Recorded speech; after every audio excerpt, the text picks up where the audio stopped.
ठीक।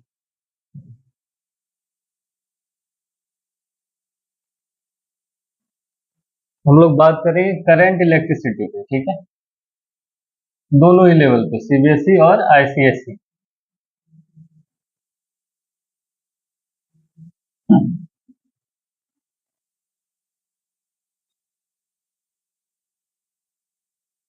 टेंथ, ठीक है, बेसिक से स्टार्ट करेंगे, थोड़ा समझने का प्रयास करेंगे, उसके बाद देखते हैं कि क्या हो सकता है इसके आगे, ठीक है। तो करंट इलेक्ट्रिसिटी में एक सबसे इंपॉर्टेंट चीज जो आता है वो होता है चार्ज। क्या आपको समझ में आए चार्ज क्या होता है? ठीक है, तो चार्ज को समझने के लिए सबसे पहले थोड़ा सा बेसिक समझना पड़ेगा। वो क्या है बेसिक? एटम। अगर मन में प्रश्न हो कि सर एटम क्यों समझेंगे, ठीक है, तो रीजन हम जानेंगे इसके पीछे का। जैसे आपने पढ़ा होगा मैटर के बारे में, मैटर क्या होता है, ठीक है, तो देखिए हमने क्या पढ़ा है, anything which occupies space and having mass is known as matter। ठीक है, बचपन से बड़ा सबने पढ़ा होगा ये चीज, ठीक है, पर मैं इसको क्या करूंगा, थोड़ा सा मॉडिफाइड कर रहा हूं। क्या मॉडिफिकेशन करा हमने कि अब हम कहेंगे कि anything which is made up of atom is called matter. ये जो क्लासिफिकेशन है ये आपको बहुत आसान होगा समझने में, और आप किसी भी चीज में अप्लाई भी कर सकते हैं। जैसे अगर आपसे किसी ने पूछ लिया कि बताइए मैटर क्या है, ठीक है, और क्या मैटर नहीं है, तो सिंपल सा आइडियोलॉजी यही रखना है कि जो एटम से बना वो मैटर है, जो एटम से नहीं बनेगा वो मैटर नहीं है, ठीक है। और ऑलमोस्ट सारी चीजें जो भी आप देख रहे हैं आसपास सभी मैटर है, ठीक है। एक चीज को छोड़ के जो मैटर नहीं है वो क्या है, लाइट। और देखिए कैसे हम इसको आराम से आप इस डिफरेंशिएट कर पाएंगे कि लाइट मैटर क्यों नहीं। मैंने क्या कहा डेफिनेशन में कि जो मैटर जो एटम से बना होगा वो मैटर है, बाद बाकी मैटर नहीं है, बाकी चीजें मैटर नहीं है। क्यों? देखिए क्योंकि लाइट किससे बना होता है, फोटोन से, यानी लाइट एटम से नहीं बना है, इसीलिए हम कहेंगे कि लाइट मैटर नहीं है, बाद बाकी जितनी भी चीजें हैं सारी चीजें मैटर। समझ में आई बात? ये क्लियर है? ठीक है, अभी देखते हैं अगर सारी चीजें एटम से बनी है, लाइक एग्जाम्पल हम समझते हैं इसका। एग्जाम्पल कुछ भी आप ले लीजिए, एयर, चेयर, ह्यूमन यानी हम आप, बुक्स, कुछ भी जो आपकी इच्छा, वो सारी चीजें एटम से बनी है। यानी अगर आप इन चीजों को समझना चाहते हैं तो इन चीजों को समझने के लिए जो अंडरस्टैंडिंग आपको मिलेगी वो एटम को समझकर ही मिलेगी, ठीक है। बहुत बहुत बुनियादी बातें हैं, बहुत बेसिक बातें हैं कि एटम के बारे में जानने से इन चीजों के बारे में आपको बहुत अच्छी से जानकारी मिल सकती है, ठीक है। चलिए देखते हैं।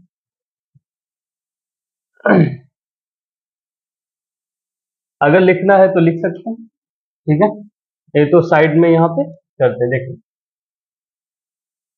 जब एटम की बात करें तो थोड़ी सी हिस्ट्री अगर जाननी हो तो देख लेते हैं, ऐसे हिस्ट्री को समझ सकते हैं कि स्टार्टिंग में कहा जाता था कि मैटर इंडिविजुअल, क्या कहते हैं उसको, और तोड़ा नहीं जा सकता, इंडिविजिबल है वो।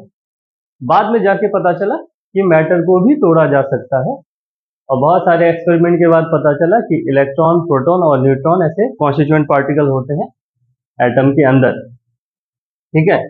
नहीं तो पहले पता था कि मैटर को तोड़ा नहीं जा सकता और जो सबसे छोटा हिस्सा होता है मैटर का उसको एटम कहते हैं।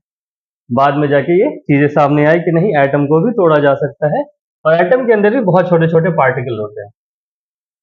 ठीक है, तो एटम के अंदर तीन चीजें होती हैं।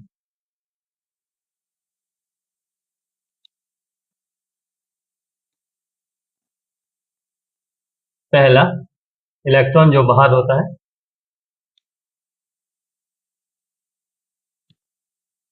फिर अंदर होता है न्यूट्रॉन प्लस प्रोटॉन।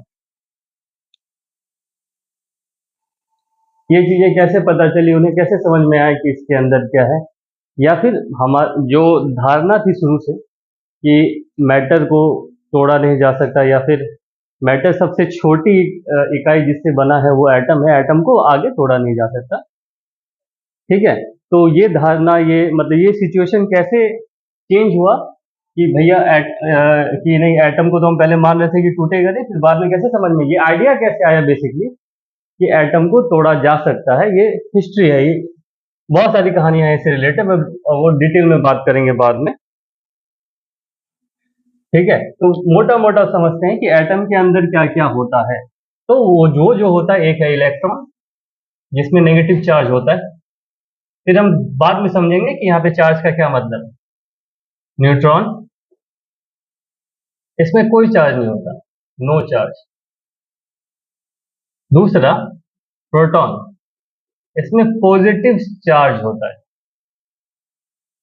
क्या होगा? Positive charge. ठीक है, और इस चार्ज की वैल्यू कितनी होती है? इलेक्ट्रॉन और प्रोटॉन दोनों में चार्ज की वैल्यू होती है 1.6 इंटू 10⁻⁹ कूलम। ठीक है, कूलम क्या है? तो कूलम जो है ऐसा यूनिट है किसका? चार्ज का। कूलम क्या है? ऐसा यूनिट है चार्ज का।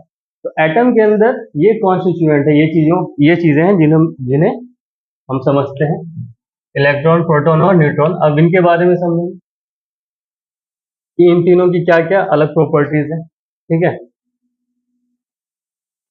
तो ऐसे अगर साइंटिफिक वे में जाएं तो इन चीजों की प्रॉपर्टी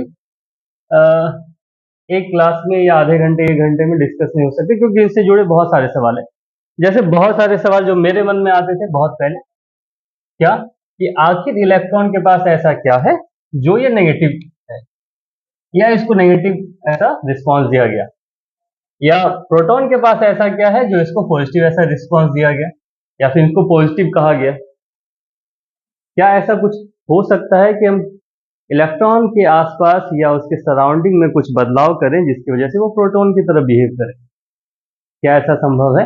इस तरह के बहुत सारे सवाल है इसमें। तो ये कोई छोटा टॉपिक नहीं, बहुत लंबा टॉपिक है डिस्कशन का। ठीक है, तो मोटे मोटे तौर पे समझते हैं। अच्छा, एक और सवाल फिर यहां से आता है कि एटम को इस तरीके से क्यों बनाएगा। सपोज मैं हमेशा पूछता हूं कि अगर आप भगवान होते तो आप कैसे बनाती है दुनिया? ठीक है, उसी तरह से अब ऊपर वाले ने इसको बनाया है तो उन्होंने भी कुछ सोच के बनाया होगा। तो इसके लिए एक छोटी सी स्टोरी जो आपको आसानी से समझ में आएगी। वो स्टोरी क्या, कि जैसे लाइफ में क्या होता है, सबको स्टेबिलिटी चाहिए। ठीक है, स्टेबिलिटी चाहिए, यहां लिख देता हूं। स्टेबिलिटी कहने का क्या मतलब है? जो चीजें है या जो चीजें हो रही हैं वो थोड़ा कांस्टेंट रहे, कोई इशू ना आए उसमें। ठीक है, तो एटम को भी ऊपर वाले ने एक परिवार की तरह बनाया, जैसे नॉर्मल फैमिली होती है। कैसे समझते हैं इस बात को? जैसे नॉर्मल फैमिली में क्या होता है, यहाँ पे देख लीजिए। नॉर्मल फैमिलीज में क्या होता है कि सपोज मैं मान लेता हूं कि ये एटम है, ये इलेक्ट्रॉन है, यहाँ पे प्रोटॉन और न्यूट्रॉन है। समझते हैं कि इन चीजों को क्यों बनाया है।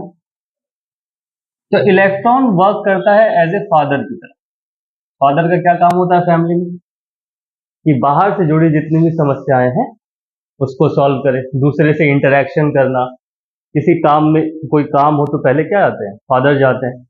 ठीक है, तो ये सारा काम इलेक्ट्रॉन करता है। इस एटम फैमिली के लिए। ठीक है, प्रोटॉन काम करता है मॉम की तरह। अब देखिए अपने परिवार में मॉम का क्या बिहेवियर होता है। मॉम का बहुत सारा रोल है, जैसे घर संभालना और फादर को भी संभालना, कि फादर जो है जब आए या बाहर जो काम करे वो सही से करे, या फिर इधर उधर कुछ, या फिर फादर कुछ गलती करते हैं तो उन पर कंट्रोल करें। कौन कंट्रोल करती है? मॉम। और इन दोनों का रिलेशन बहुत अच्छे से रहे, यानी इन दोनों का बॉन्डिंग बहुत अच्छे से रहे, क्योंकि जैसे नॉर्मली देखते होंगे घरों में, हमारे पेरेंट्स भी करते हैं कि उनमें जब आपस में लड़ाई होती है तो फालतू में बच्चे पिट जाते हैं। तो ये मदर फादर के बीच जो बॉन्ड होता है, स्ट्रॉन्ग बॉन्ड, वो क्रिएट करते हैं बच्चे, ताकि दोनों को एक दूसरे से लगाव हो। ठीक है, और फैमिली बहुत अच्छे से स्टेबल चले, क्योंकि बच्चों पे तो दोनों का लगाव होगा, माँ का भी और पिता का भी। ठीक है, तो इन बच्चों का किरदार निभाते हैं फिर न्यूट्रॉन। बाद में हम डिस्कस करेंगे कि न्यूट्रॉन बहुत अहम है, और बाद में आपको यह भी पता चलेगा कि प्रोटॉन और न्यूट्रॉन में कोई फर्क नहीं है। ठीक है, प्रोटॉन और न्यूट्रॉन दोनों एक ही है। ठीक है, समझ में आए यहां तक चीजें? देख लीजिए, अगर नोट डाउन करना है तो नोट डाउन करना।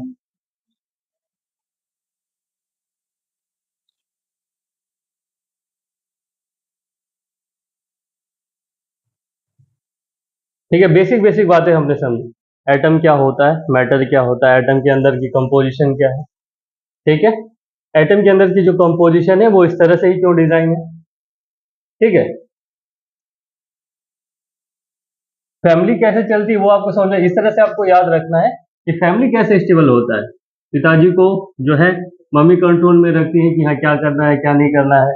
ठीक है, और माँ बाप का रिश्ता बहुत अच्छे से रहे, उसके लिए बच्चे होते हैं, ताकि दोनों मिलके अच्छे से फैमिली को स्टेबल करें। ठीक है, समझ में आई बात? इसको फिजिक्स के नजरिए से देखेंगे तो ऐसे समझ सकते हैं कि इलेक्ट्रॉन क्या है, नेगेटिव, और प्रोटॉन क्या है, पॉजिटिव। इन दोनों के बीच अट्रैक्शन फोर्स रहेगा। तो अट्रैक्शन फोर्स रहेगा तो ये स्टेबल रहेंगे एटम के अंदर।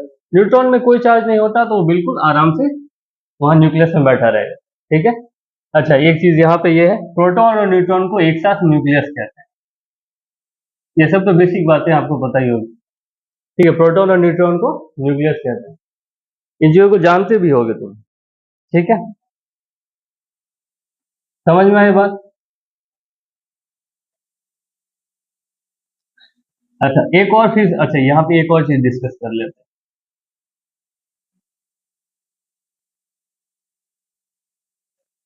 ऐसे भी समझ सकते थे कि प्रोटॉन के पास प्लस है, इलेक्ट्रॉन के पास माइनस है, दोनों एक दूसरे को अट्रैक्ट करते हैं। ठीक है, बॉन्डिंग बन गया, और तो किसी की जरूरत ही नहीं, न्यूट्रॉन की क्या जरूरत पड़ी। ठीक है, मैंने कहा कि प्रोटॉन और इलेक्ट्रॉन के बीच के बॉन्ड को या स्टेबिलिटी को स्ट्रॉन्ग करने के लिए न्यूट्रॉन चाहिए। फैमिली के एग्जांपल से अच्छे से आप को रिलेट कर पाएंगे और समझ सकते हैं इस चीज को कि प्रोटॉन और इलेक्ट्रॉन के बॉन्ड को अच्छे से बनाने के लिए न्यूट्रॉन की जरूरत है, इसलिए न्यूट्रॉन का वहाँ अहम रोल है। फिजिक्स के लैंग्वेज में क्या चीजें हैं वो बाद में डिस्कस करेंगे। ठीक है, बहुत डीप में डिस्कस करेंगे कि कैसे, क्या रीजन रहा है इसके पीछे का। ठीक है, अब क्या है, इलेक्ट्रॉन की एक खासियत और होती है, इलेक्ट्रॉन जो है रिवॉल्व करता रहता है इन अ पाथ। ठीक है, और जिस पाथ पे ये रिवॉल्व करता है उसको हम कहते हैं ऑर्बिट। न्यूक्लियस जो कि प्रोटॉन और न्यूट्रॉन से बना है, वो स्थिर रहता है, मतलब स्टैटिक पोजीशन में रहता है, उसका कोई मूवमेंट नहीं है। ठीक है, सारा का सारा काम, मोस्टली सारा काम कौन करेगा? इलेक्ट्रॉन। जैसे बॉन्ड बनाना, चाहे ऑर्बिट से निकल के बाहर जाना, किसी भी तरह का काम, ये सारी जिम्मेवारी किसकी? इलेक्ट्रॉन की। अगर बॉन्ड बनता भी है तो इलेक्ट्रॉन की वजह से बनता है, प्रोटॉन का कोई अहम रोल नहीं है। रीजन क्या है? तो एक चीज और याद रखें यहाँ पे, फिर इलेक्ट्रॉन का मास जो होता है कम होता है प्रोटॉन के मास से। ठीक है, इलेक्ट्रॉन का मास क्या होगा? कम होगा प्रोटॉन के मास से। हम आगे देखेंगे कि कितना कम या कितना ज्यादा होता है। ठीक है, कैसे मेजर करते हैं, केजीज में भी मेजर करते हैं इसको, और एटॉमिक मास यूनिट में भी मेजर करते हैं। ठीक है, देख लिया यहाँ तक सारी चीजें समझ में आ गई।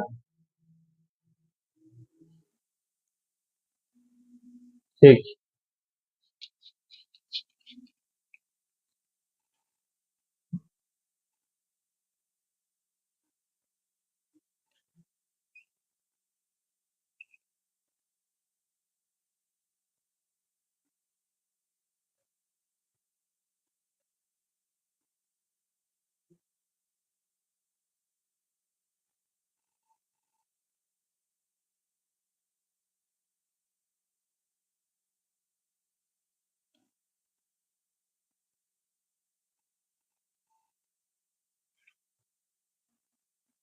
तो हम चार्ज के बारे में बात करेंगे।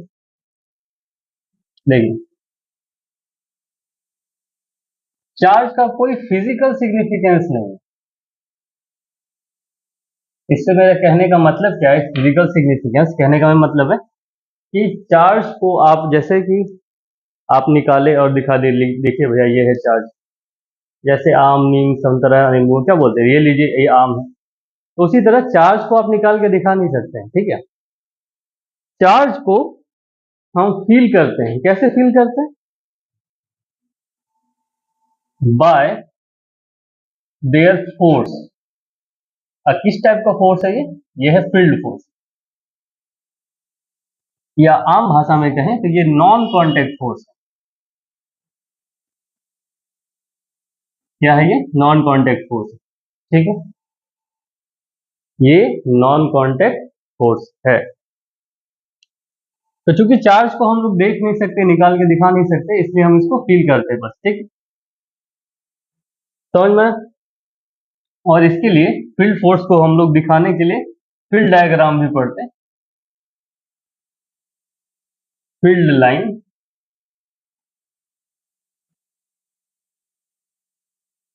हम पढ़ेंगे आगे फील्ड लाइन कैसे ड्रॉ करना है या कैसे काम करता है, ठीक है।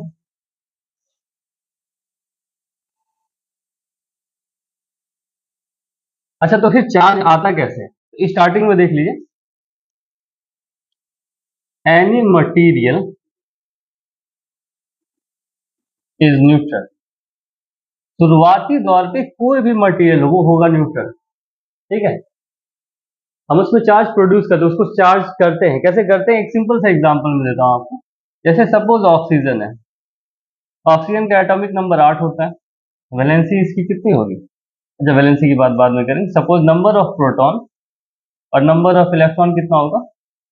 तो जनरली जानते हैं कि नंबर ऑफ प्रोटॉन इक्वल होते हैं नंबर ऑफ इलेक्ट्रॉन्स, ठीक है।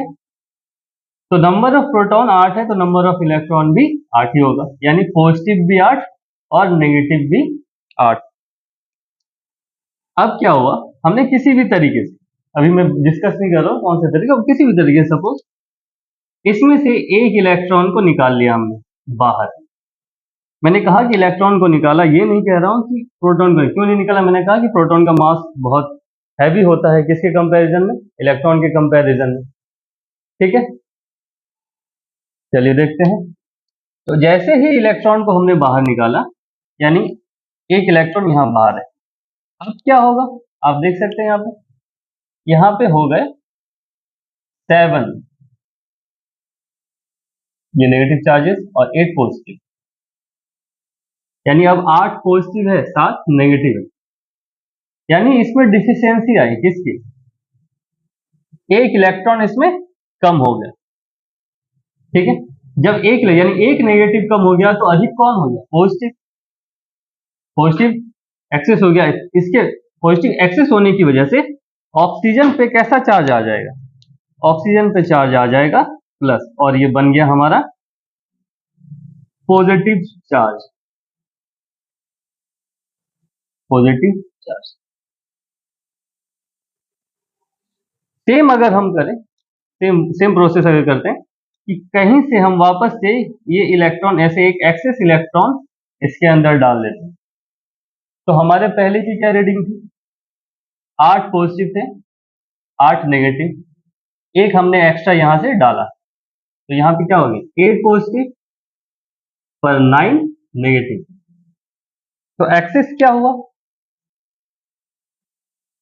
वन इलेक्ट्रॉन एक्स्ट्रा, एक्स्ट्रा एक इलेक्ट्रॉन आया, एक इलेक्ट्रॉन एक्स्ट्रा आने की वजह से ये कैसा चार्ज हो जाएगा, एक इलेक्ट्रॉन एक्स्ट्रा आने की वजह से ये हो जाएगा, अब ये बन गया नेगेटिव चार्ज। तो हमने देखा यहाँ पे कि अब ये ऑक्सीजन क्या है, नेगेटिव, यानी अगर हम एक इलेक्ट्रॉन एक्स्ट्रा कर देते हैं तो ये ऑक्सीजन क्या होगा, नेगेटिवली चार्ज, और एक अगर निकाल लेते हैं इलेक्ट्रॉन तो ये क्या बन जाएगा, पॉजिटिव चार्ज। पर इनिशियली क्या था, ये न्यूट्रल, क्योंकि जितने प्लस उतने माइनस। ठीक है, समझ में आई बात, देखिए यहाँ आराम से। ठीक है, मोटे मोटे तौर पे समझ में आ गया कि स्टार्टिंग में कोई भी मटेरियल न्यूट्रल होता है, उसमें चार्ज होता नहीं। हम क्या करते हैं, बहुत सारे प्रोसेस से इसको चार्ज करते हैं। बेसिकली जो होते हैं तीन प्रोसेस होते हैं जो 10th लेवल पे है, वो क्या है, रबिंग, कंडक्शन, इंडक्शन। ठीक है, बाद में पढ़ेंगे इसको डिटेल में कि कैसे क्या होता है, पर ऐसे चार्ज को आप चार्ज प्रोड्यूस कर सकते हैं।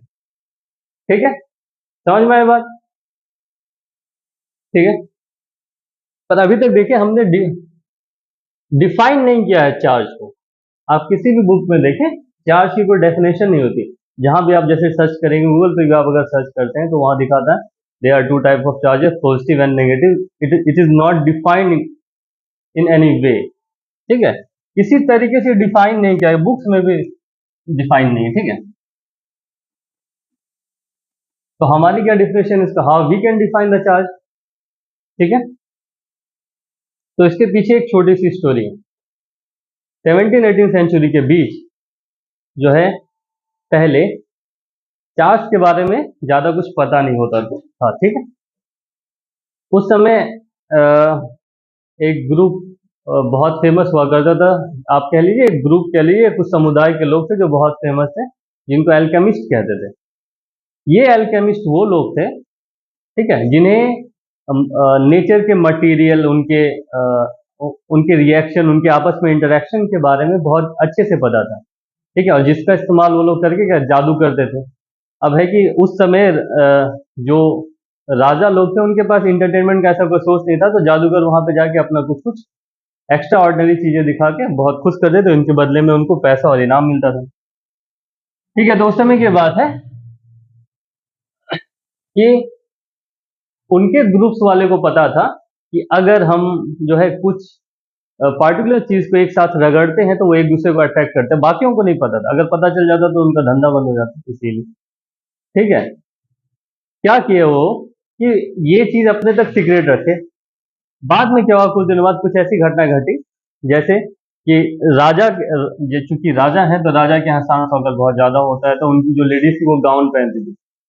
अब क्या हुआ कि जब वो गाउन पहन के सीढ़ियों पे चढ़े या किसी और चीजों पे चढ़े, तो उनका गाउन क्या होता था कि गाउन जो है रगड़ खाता था, किसके बीच, लोहे की सीढ़ियों के बीच, या और भी जो मटेरियल है, क्योंकि गाउन बहुत लंबा होता है। ठीक है, तो इस फ्रिक्शन की वजह से क्या हुआ कि उनके गाउन जो है वो चिपकते थे आयरन मटेरियल पे या अदर मटेरियल्स पे, क्या होते थे वो चिपकने लगते थे। ठीक है, अब लोगों ने इन चीजों को नोटिस किया, एक नहीं दो नहीं, बहुत सारी महिलाओं के साथ इन चीजों को नोटिस किया।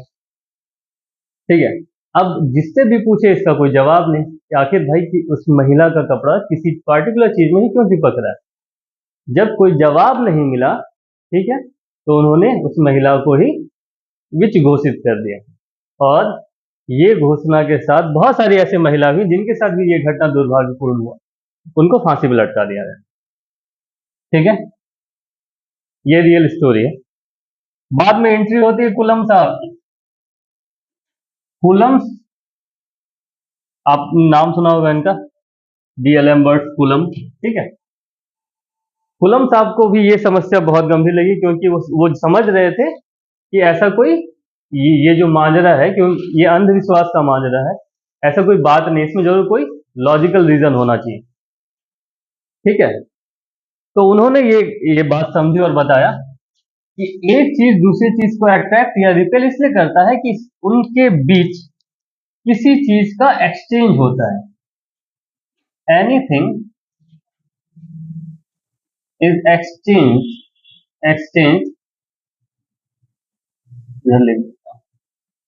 एक्सचेंज बिटवीन देम उन्हें उन्हें ऐसा लगा, ये लॉजिकल रीजन उन्होंने दिया। चूंकि किसी चीज का एक्सचेंज उन दोनों के बीच होता है, इसीलिए उन दोनों के बीच अट्रैक्शन या कह लें रिपल्शन होता है। अगर किसी भी चीज का एक्सचेंज नहीं होगा, अगर किसी चीज का एक्सचेंज नहीं हो रहा होता, तो उन दोनों के बीच अट्रैक्शन और रिपल्शन नहीं होता। उदाहरण के तौर पे हम बेहतर तरीके से और समझ सकते हैं। सपोज आपने किसी दोस्त से पैसा लिया, ठीक है। जब आपने पैसा लिया, ठीक है, तो वो क्या डेफिनेटली आपको ढूंढता हुआ आएगा, क्योंकि मीडियम ऑफ एक्सचेंज क्या था, मनी, कि हाँ भाई हमारा पैसा दे दो, ठीक है। और अगर आप सही सही समय पे उसको पैसा दे देते हैं, तो ये क्या कहेंगे हम कि अट्रैक्शन था। वो पैसा दिया आपको, आप समय पे उसको वापस कर दिए। लेकिन अगर आप पैसा नहीं दे रहे, तो वो जितना सामने आएगा आप उतना दूर जाएंगे। तो इस घटना को हम क्या कह दिए, रिपल्शन। तो इन दोनों घटनाओं के पीछे का मेन रीजन क्या रहा कि आम दोनों के बीच एक एक्सचेंज हुआ है, जो क्या एक्सचेंज था, पैसे का एक्सचेंज था। इस वजह से ऐसा हुआ, नहीं तो इन दोनों में से कोई घटना नहीं होती। वो भी अपनी दुनिया में रहता, आप भी अपनी दुनिया में रहते। ठीक बात है, समझ में आई बात? ठीक है। इसीलिए कूलम साहब ने कहा कि चार्ज क्या है। इस चीज को एकदम अच्छे से याद रखना। बोर्ड्स में अगर आपको सवाल आए व्हाट इज चार्ज या how can you define the charge, you will write down the exactly same thing what I was writing right now. It is an idea to explain the phenomena of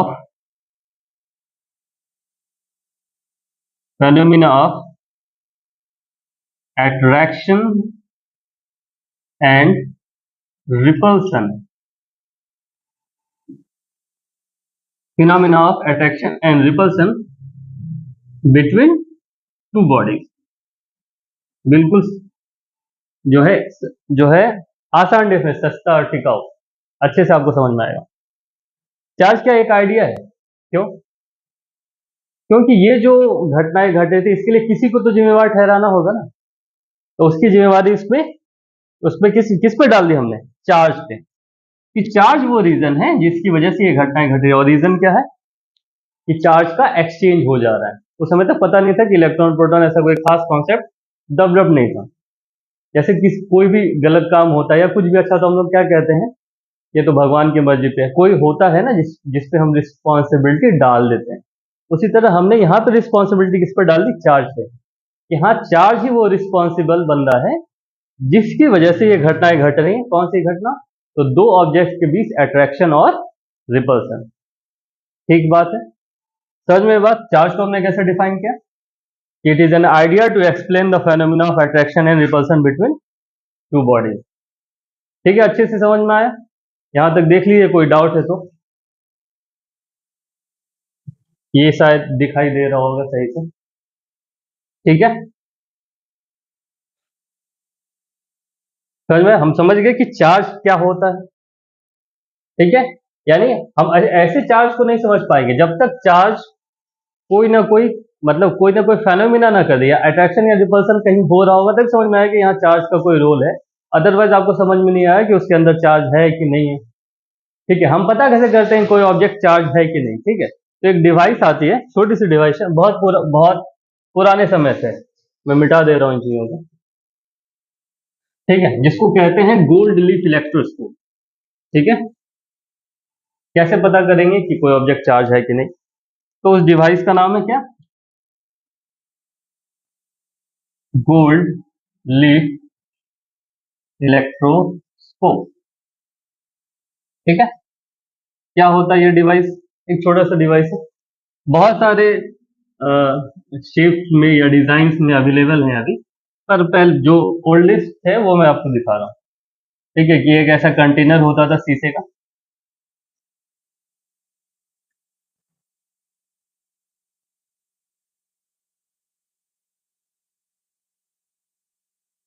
ऊपर से tight seal, बिल्कुल cork लगा होता है यहाँ पे। ठीक है, और एक मेटेलिक रॉड अंदर जाता है। इसके यहाँ पे एंड पे दो फॉइल लगे होते हैं, गोल्ड फॉइल। फॉइल इसलिए कहना क्योंकि बहुत पतले होते हैं, ठीक है। बस यही है डिवाइस, ठीक है, पूरा टाइटली पैक्ड। अब हम क्या किए, जैसे मेरे को चेक करना है कि कोई ऑब्जेक्ट चार्ज है कि नहीं, हम क्या किए, उस ऑब्जेक्ट को लाए और इसमें टच कराए, ठीक है। क्या होता है, चार्ज जो है ऑब्जेक्ट से निकल के इसमें आता है और निकल के वापस यहाँ आ जाता है। अब क्योंकि जो चार्ज यहाँ पे है वही चार्ज नीचे आएगा, तो सेम चार्ज इसमें और इसमें भी आ जाएगा, ठीक है। अब यहाँ पे अगर नहीं पता तो ये चीज जान लीजिए, सेम चार्ज क्या करते हैं, same charge repel each other, हमेशा क्या करेंगे, एक दूसरे को रिपेल करेंगे, ठीक है। और अपोजिट चार्ज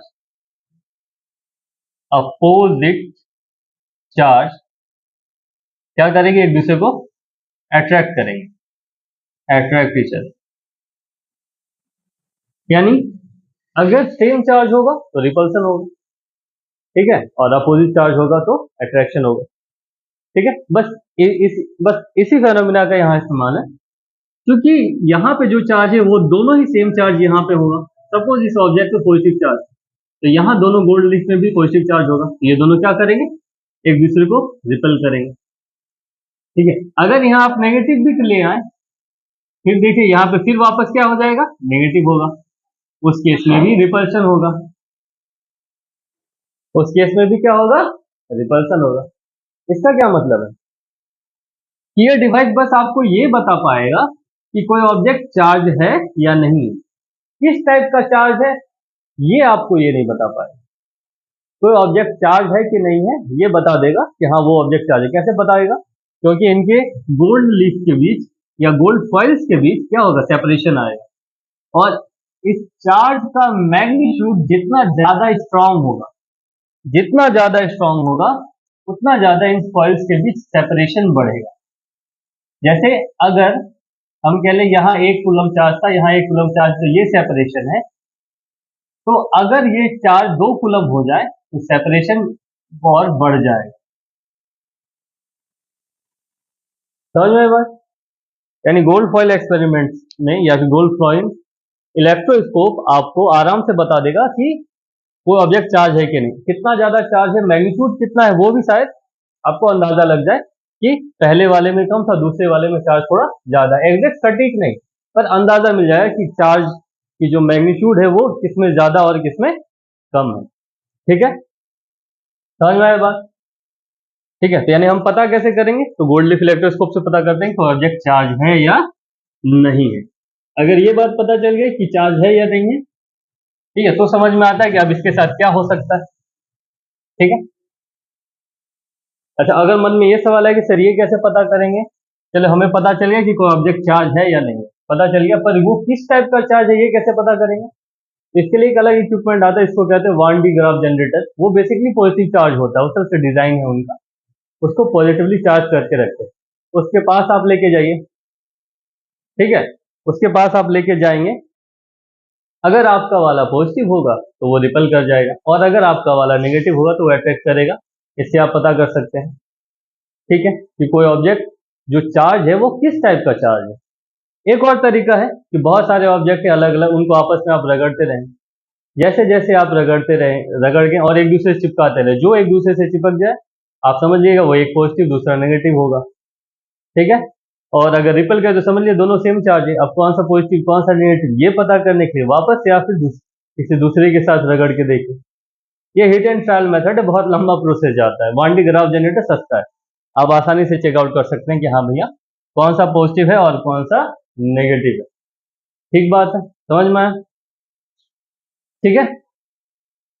देखिए कुछ लिखना है तो लिख सकते हैं, अब इनको मिटा देता हूं मैं, ठीक है।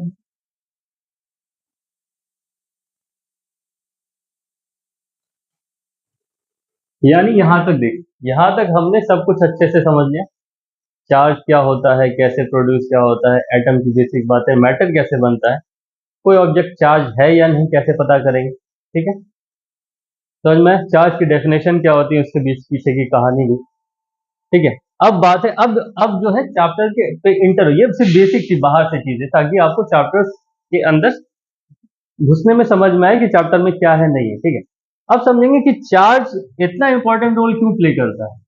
ठीक है, क्योंकि आगे होने वाली सारी घटनाएं चार्ज पे ही बेस्ड है। ठीक है, यहाँ के बाद चीजें समझेंगे कि चार्ज से होने वाली क्या क्या घटना है, क्या इफेक्ट है। ठीक है, और कैसे हमें मदद, जैसे आज की मॉडर्न टेक्नोलॉजी जो है टोटली इलेक्ट्रिसिटी पे बेस्ड है। ठीक है, और इलेक्ट्रिसिटी किससे प्रोड्यूस होती है? चार्ज से प्रोड्यूस होती है। ठीक है, तो चार्ज की बुनियादी बातें समझने के बाद हम समझेंगे कि कैसे इस चार्ज से हम इलेक्ट्रिसिटी प्रोड्यूस करते हैं और करंट भी प्रोड्यूस होता है।